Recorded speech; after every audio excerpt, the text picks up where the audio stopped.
यह है गीता का दूसरा अध्याय और इसे सांख्य योग या कि फिर ज्ञान योग भी कहते हैं। जिन टॉपिक्स के बारे में इस अध्याय में बात की गई है उसमें से एक तो है आत्मा की अमरता, दूसरा धर्म और कर्तव्य क्या है इस चीज़ के बारे में बताया गया है।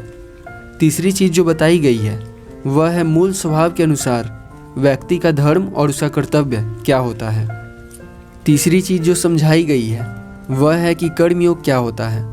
और चौथी और आखिरी चीज़ जो इस अध्याय में बात की गई है जिस बारे में वह है कि स्थित प्रज्ञ यानी स्थिर बुद्धि वाले व्यक्ति के क्या लक्षण होते हैं। पहला अध्याय में तो कृष्ण जी कुछ भी नहीं बोलते, केवल अर्जुन ही बोलता रहता है और वह यह बताता है कि वह किस तरह से बिल्कुल डिप्रेशन में आ गया है। अर्जुन की पूरी बात सुन लेने के बाद कृष्ण जी दूसरे श्लोक से बोलना शुरू करते हैं।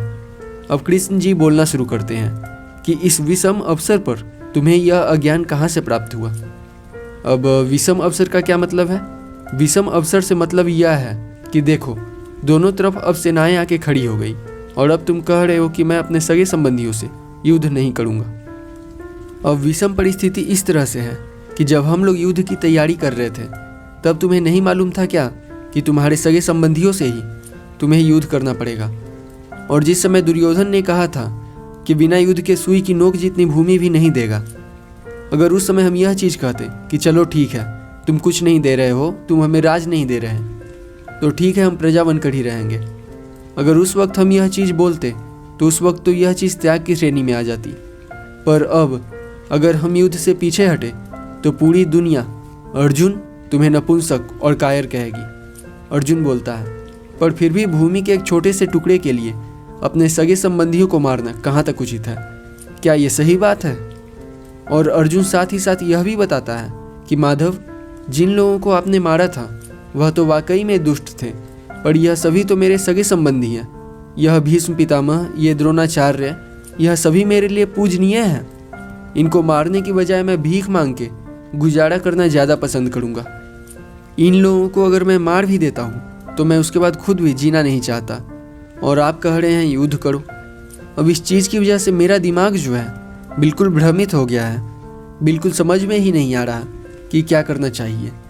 तो इस वक्त आप मुझे यह बताइए कि मेरा धर्म क्या है और इस वक्त मेरे लिए क्या करना उचित है, वह बताइए और मैं वह करूँगा। अब अर्जुन ने इतना बोल तो दिया पर असल में वह निश्चय कर चुका है कि चाहे कुछ भी हो जाए युद्ध नहीं करूँगा। इतना सुनने के बाद कृष्ण जी जो कहना शुरू करते हैं, यहाँ से इस श्लोक से गीता का ज्ञान शुरू होता है। कृष्ण जी कहते हैं कि तू विद्वान नहीं है और तू विद्वानों के जैसी बात कर रहा है, यानी तू बातें तो विद्वानों की तरह कर रहा है पर असल में तू विद्वान नहीं है, क्योंकि जो सचमुच के विद्वान हैं न मरे हुए का शोक करते हैं न जीवित लोगों का शोक करते हैं। और ऐसा इसलिए क्योंकि वो यथार्थ जानते हैं। अब श्लोक में मैंने तो विद्वान बोला है पर श्लोक के अंदर जो शब्द इस्तेमाल हुआ है वह है पंडित। और पंडित शब्द का अर्थ क्या होता है इसको समझ लीजिए। पंडित वो व्यक्ति होता है जिसने शास्त्रों का मर्म समझ लिया है, यानी उसको शास्त्रों का सेंस समझ में आ चुका है, मर्म समझ चुका है वो उसका। जिस व्यक्ति का विवेक जागृत हो चुका है, जिस व्यक्ति के अंदर उचित और अनुचित का फर्क करने की समझ पैदा हो गई है, उस व्यक्ति को पंडित कहा जाता है। यानी पंडित शब्द जब भी इस्तेमाल होता है इसका तात्पर्य केवल यही होता है कि वह व्यक्ति है जिसने शास्त्रों का तात्पर्य समझ लिया है, वही व्यक्ति पंडित है। कृष्ण जी कहते हैं कि जिन्हें तू भीष्म पितामह और द्रोणाचार्य समझ रहा है यह केवल देह के बंधन से बंधी हुई आत्माएं हैं। ये वो देह नहीं है जिन्हें तू अपना रिश्ता समझ रहा है, यानी सगे संबंधी समझ रहा है। यानी मेन चीज़ जो है वह आत्मा है, शरीर नहीं। और दूसरी चीज़ जो कृष्ण जी बताते हैं वह है कि आत्मा अमर है और शरीर विनाशी है, यानी आत्मा को कोई नष्ट नहीं कर सकता और शरीर को कोई बचा नहीं सकता। और ऐसा इसलिए है क्योंकि आत्मा ना तो जन्म लेती है और ना ही मरती है। जिस तरह से मनुष्य पुराने वस्त्रों को छोड़कर नए वस्त्र पहन लेता है, उसी तरह से आत्मा जो है वह जीर्ण शरीर को छोड़कर नया शरीर धारण कर लेती है। अब जरा सा जीर्ण शब्द को समझ लीजिए। जीर्ण का वैसे तो जनरल मतलब होता है शरीर, वृद्ध शरीर, पर जैसा कि कहा जा रहा है कि आत्मा जीर्ण शरीर को छोड़कर नए शरीर धारण कर लेती है, तो फिर बच्चे क्यों मरते हैं, जवान आदमी क्यों मरता है? देखिए जीर्ण शब्द से मतलब है वह व्यक्ति जिसने अपने कर्मों का फल भोग लिया है, फिर उसका शरीर जीर्ण हो जाता है, फिर उस शरीर में रहने की उसे आवश्यकता नहीं होती, तो आत्मा उस शरीर को छोड़ देती है। यह है जीर्ण का तात्पर्य। इसका मतलब यह हुआ कि जब तक जितने भी लोग हैं अपने कर्मों का फल भोग नहीं लेते, तब तक उनकी मृत्यु नहीं होगी। यानी जिन लोगों को तुम समझ रहे हो कि तुम उनको मार रहे हो, उन्हें तुम नहीं मार रहे। वो इसलिए मर रहे हैं तुमसे युद्ध करते हुए क्योंकि वे अपने कर्मों को भोग चुके हैं। और इसीलिए अर्जुन, तुम मोह मत करो, तुम बस युद्ध करो।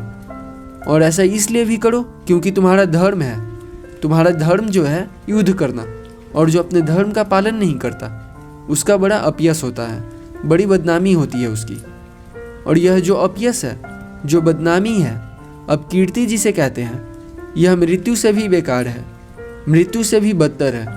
तो जो लोग आज तुम्हें बहुत ज़्यादा वीर समझते हैं, अगर तुम युद्ध नहीं करोगे तो लोग तुम्हें कायर कहेंगे और तुम्हारा अपयश पीढ़ी दर पीढ़ी बढ़ता चला जाएगा। इसके विपरीत अगर तुम युद्ध करते हो तो अगर जीते हो तो राज करोगे, और अगर मृत्यु को प्राप्त होते हो यानी वीरगति होती है तो स्वर्ग लोक के अधिकारी बनोगे, स्वर्गवासी बनोगे। और इसीलिए सुख दुख, लाभ हानि, जय पराजय सबको एक जैसा समझो और युद्ध के लिए तैयार हो जाओ।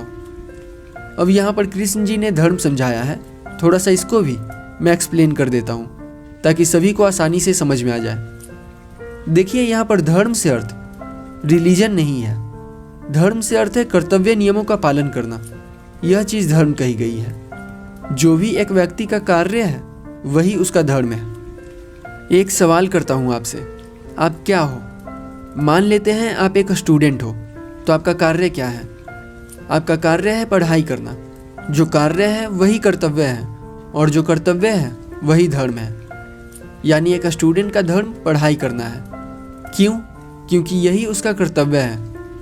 अब श्लोक के हिसाब से समझ ले तो धर्म जो है वह कर्तव्य है, और कर्तव्य जो है वही धर्म है। तो व्यक्ति को अपने धर्म का पालन करना चाहिए। धर्म का पालन यानी कर्तव्य का पालन करना चाहिए। कर्तव्य क्या है? कर्तव्य वह है जो एक व्यक्ति के स्पेसिफिक कार्य हैं, और इस कार्य को जब करे तो कामना को त्याग कर सफलता और असफलता को एक समान मानकर कार्य करना चाहिए, क्योंकि कामना के साथ किसी काम को करना नीच कर्म है। अब कामना या आकांक्षा, इसका मतलब होता है एक्सपेक्टेशंस। यानी अगर आप बिना किसी एक्सपेक्टेशन के किसी काम को कर रहे हो तो वह कर्म जो है वह यज्ञ हो जाएगा। अब यज्ञ से मतलब क्या होता है? यज्ञ से मतलब यह होता है कि जो कुछ भी काम करना उसे भगवान को समर्पित कर देना। और समर्पित करने का मतलब है कि साहब, यह मेरा इनपुट था, ये मैं आपको समर्पित करता हूँ, आपको जैसा भी अच्छा लगे आप वैसा करना। और इस तरह से कर्म करने को कर्मयोग कहते हैं, और इस तरह से कर्म करने वाले व्यक्ति को कर्मयोगी कहते हैं। और क्योंकि वह किसी भी प्रकार की कोई भी आकांक्षा नहीं रखता, किसी भी प्रकार की कोई भी एक्सपेक्टेशंस नहीं है उसकी, उस वजह से उसका कभी भी मतलब क्योंकि वह किसी भी काम से कोई उम्मीद करता ही नहीं है, इसीलिए उसकी उम्मीद कभी भी नहीं टूटती। क्योंकि उम्मीद नहीं टूटती इसीलिए उसका मन जो है वह शांत हो जाता है। जिसका मन शांत हो जाता है उसे मानसिक शांति प्राप्त हो जाती है, उसकी बुद्धि स्थिर हो जाती है। अब इस श्लोक को समझ लीजिए, पूरे गीता का सार जो है वह इसी श्लोक में है। श्लोक है, कर्मण्येवाधिकारस्ते मा फलेषु कदाचन मा कर्मफल हेतु भूर्मा ते संगोत्स्व कर्मणि। अगर इस श्लोक को बहुत ध्यान से समझे तो इस श्लोक में 4 चीज़ है। पहली चीज, कर्म करना तेरे हाथ में है, कर्मण्येवाधिकारस्ते। दूसरी चीज, कर्म का फल किसी अन्य शक्ति के हाथ में है, मा फलेषु कदाचन। तीसरी चीज, तू कर्म करते हुए फल की आशा मत कर। चौथी चीज, फल छोड़ने का अर्थ ये नहीं होता कि तू कर्म करना ही छोड़ दे। इस चीज को फिर से सुनो, कर्म करना तेरे हाथ में है, कर्म का फल किसी और के हाथ में है। कर्म करते समय फल प्राप्ति की आशा मत कर, और फल छोड़ने का अर्थ ये नहीं कि तू कर्म ही छोड़ दे। इसका एक एग्जाम्पल समझ लीजिए। मान लीजिए एक लड़का है, वह IAS की तैयारी कर रहा है। अब पहली चीज क्या थी? पहली चीज थी कर्म करना तेरे हाथ में है, यानी तैयारी करने के अलावा और कुछ भी नहीं कर सकते। यानी आप मेहनत कर सकते हो और बहुत ज़्यादा मेहनत कर सकते हो। पर मेहनत के अलावा कुछ भी नहीं कर सकते। पहली लाइन, कर्म करना तेरे अधिकार में है। दूसरी चीज, कर्म के फल देने का अधिकार किसी दूसरे व्यक्ति के हाथ में है। यानी क्वेश्चन पेपर जो है कोई दूसरा आदमी बनाएगा और आंसर सीट जो है कोई दूसरा आदमी चेक करेगा। उसके बाद 2 राउंड और होंगे, यानी तुम्हारी कर्म करने की, फल देने की शक्ति किसी दूसरे के पास है।